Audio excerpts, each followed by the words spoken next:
Welcome to today's session of Power in the Spirit, and we're going to look at the authority of the believer. Now, just before Jesus ascended into heaven, he said to his disciples, "All authority in heaven and on earth has been given to me.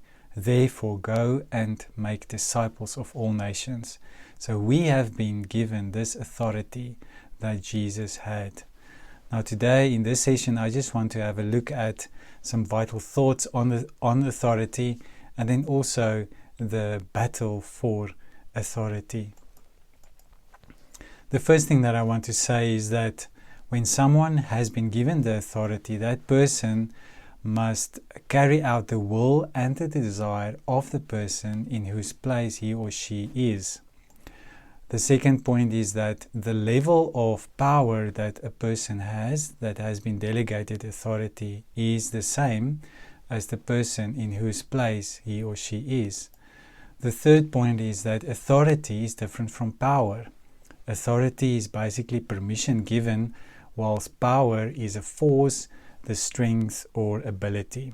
And we have been given both as believers of Jesus Christ. And then fourthly, authority has a function, several functions, and one of it is we have been given authority to shape culture, to influence leaders, to prevent evil, and to resist the enemy.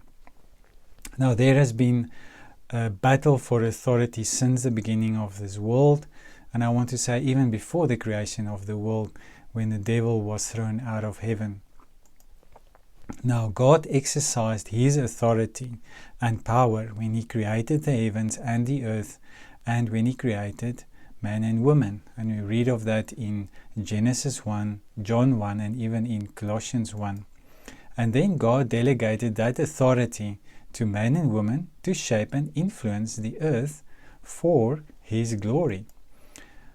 The man and woman then, as we all know, sinned, and they were basically influenced by the enemy. Satan didn't come with a knife, to their throats. He basically influenced them with ideas and thoughts, and he said to the woman, "Did God really say?" And that is his strategy all along, just to influence people into sinning. So in essence, man and woman gave over their delegated authority to Satan. Now, even just after they have sinned, God gave a promise to Eve, and he gave it in Genesis 3 verse 15, and we read it. It says there, "I will make you and the woman hate each other. Her offspring and yours will always be enemies. Her offspring will crush your head, and you will bite her offspring's heel."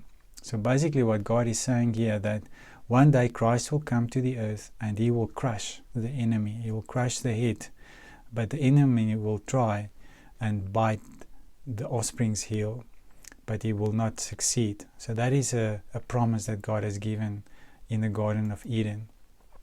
There are two men in the Old Testament that I just want to highlight. The first one is Abraham. Now God gave Abraham promises in Genesis 12, and he says, "Abraham, through you all the nations of the earth will be blessed." And then after him Moses came, and God gave Moses the law, and he called Israel to be shaped and influenced by him and to be under his authority.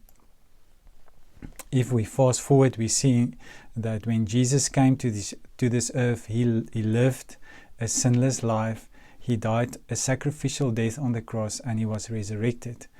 And by that he overcame the enemy and every situation caused by the enemy. So Jesus seizes authority back from Satan and gives it to those who believe him. And we read of that in Colossians 2 verse 15. It says, "And on the cross Christ freed himself from the power of the spiritual rulers and authorities." Another translation says, "Christ stripped the spiritual rulers and authorities of their power. He made a public spectacle of them by leading them as captives in his victory procession." 1 John 3 verse 8 says, "The Son of God appeared for this very reason, to destroy what the devil had done." One thing that we must realize is that the moment we exercise our authority as believers in Christ, it is in direct opposition to demonic spirits, powers, and principalities. And a daunting statement, on the other hand, is also to say that if we choose not to exercise our authority, then we choose to allow the enemy to kill, steal, and destroy. I don't know of you, but I want to exercise my authority that I have in Jesus Christ.